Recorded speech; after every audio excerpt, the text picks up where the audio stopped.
When it comes to chronic neck pain, headaches, migraines, stiffness in the shoulders, often it's not the acute injuries that we've had in the past, but more of the positions and postures that we have during the day that have a big impact on this. So what we're going to do today is we're going to dive into the whole ergonomic station, how to set up the desk, the chair, the keyboard, to make sure that when you're working during the day, whether it's 6, 7, 8, even more at the desk, that you're not negatively impacting on the spine and the whole body. So we're going to start with the computer.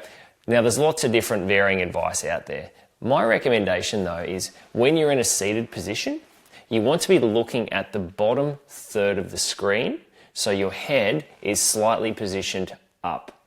And what that'll do is it'll take a lot of the pressure off underneath the base of the skull. If you have a laptop, it's really important to see if you can put it up on a stand, something similar to this with an external keyboard, so you're not looking down at it.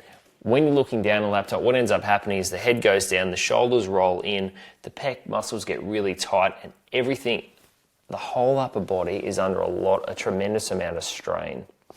So computer height, eye level is the bottom 1/3 of the screen. Now the position of the mouse and the keyboard is really important as well. We've got a pull-out slide drawer here which works quite well.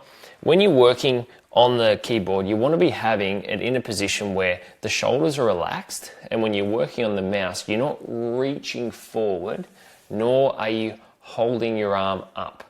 So if I had it here, my shoulder would be up and I'd be holding that shoulder, which would put a lot of stress on all the muscles down that right side.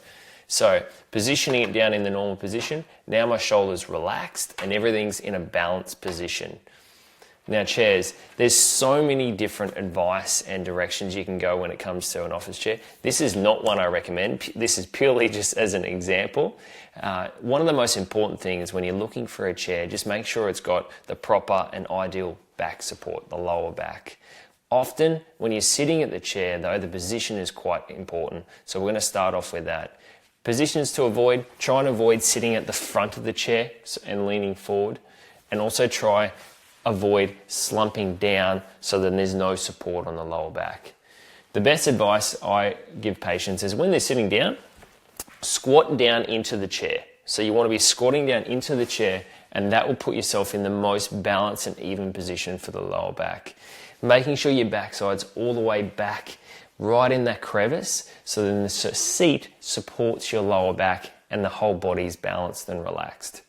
Now when it comes to feet, often people will find it supportive if they've got their feet on a box. It takes a little bit of the pressure off the hips and the lower back. That can be ideal. You can get the little foot stands, and again, they can support the whole lower mechanics of the spine. The other thing to recommend is often when we're working at the desk, we're looking at the computer, then we're looking down. We're looking up and we're looking down. That repetitive movement and strain on the muscles can irritate these nerves and a big causation of headaches and migraines and chronic neck pain.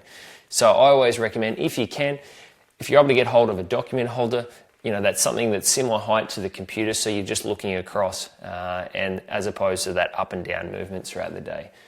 They're only little things, but the little things add up.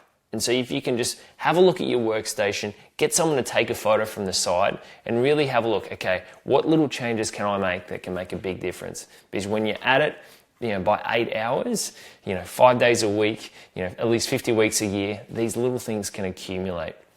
The other little advice I recommend is if you are able to have an external phone, so whether it's a wireless setup, again, really, really important. That can, if you're always on the phone, it can avoid that reaching, forward all day long as well.